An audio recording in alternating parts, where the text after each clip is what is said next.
મુન્દ્રા તાલુકામાં આરોગ્ય વિભાગ દ્વારા રોગ અટકાયતી કામગીરી। ચોમાસામાં ચેતી જજો, મચ્છરના પોરા જોવા મળશે તો થશે દંડ અને જેલ। મુન્દ્રા તારીખ 10 ચોમાસાની ઋતુ શરૂ થતાં જ વરસાદી પાણી ભરાવાને કારણે મચ્છરોનો ઉપદ્રવ વધી જાય છે। આ મચ્છરો દ્વારા ફેલાતા ડેન્ગ્યુ, મેલેરિયા, ચિકનગુનિયા જેવા રોગો જાહેર આરોગ્ય માટે ગંભીર ખતરો ઊભો કરે છે। આ રોગોને અટકાવવા અને નાગરિકોના સ્વાસ્થ્યની સુરક્ષા માટે મુન્દ્રા તાલુકામાં જિલ્લા વિકાસ અધિકારીની સૂચના હેઠળ આરોગ્ય વિભાગ દ્વારા એક ખાસ ઝુંબેશ હાથ ધરવામાં આવી હતી। તાલુકા હેલ્થ સુપરવાઇઝર હરિભાઈ જાટિયાની આગેવાનીમાં ભદ્રેશ્વર, વડાલા, લુણી, ગોયરસમા, બારોઈ, ગુંદાલા, મોટા અને નાના કપાયા, નાની તુમડી, મોટા કાંડાગરા સહિતના ગામોમાં પોરા, લાર્વાત નાશક કામગીરી સઘન રીતે કરવામાં આવી રહી છે।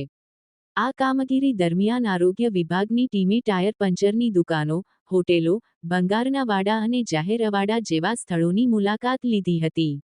આ સ્થળોએ મોટી માત્રામાં મચ્છરના પોરા, બચ્ચા મળી આવતા સંબંધિત માલિકોને તાત્કાલિક સ્વચ્છતા જાળવવાની અને મચ્છર ઉત્પત્તિ અટકાવવા માટેના પગલાં ભરવાની સૂચનાઓ આપવામાં આવી હતી। આ સાથે લોકોને એક નોટિસ દ્વારા પણ જાણ કરવામાં આવી છે કે જો કોઈ વ્યક્તિની મિલકતમાં મચ્છરના પોરા જોવા મળશે તો તે રોગચાળા અધિનિયમ 1897 હેઠળ ભારતીય દંડ સંહિતાની કલમ 188 મુજબ સજાને પાત્ર ગણાશે। આ ગુના બદલ દંડ અને કેદની સજા પણ થઈ શકે છે। ચાલો આપણે સૌ સાથે મળીને આ ઝુંબેશમાં સહકાર આપીએ અને આપણા વિસ્તારને મચ્છરમુક્ત બનાવીએ। યાદ રાખો, મચ્છરનું એક પણ બચ્ચું આપણા પરિવારના આરોગ્ય માટે જોખમી બની શકે છે, એવી લોકોને અપીલ કરવામાં આવી હતી।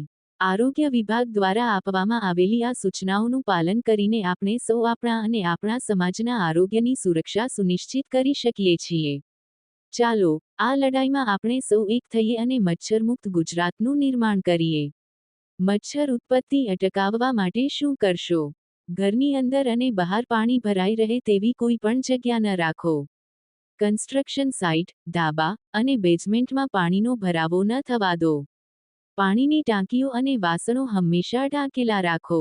વરસાદી પાણીનો ભરાવો થતો હોય તેવા ટાયર, ભંગાર કે અન્ય ખુલ્લા પાત્રો તાત્કાલિક હટાવી દો અથવા ઊંધા વાળી દો।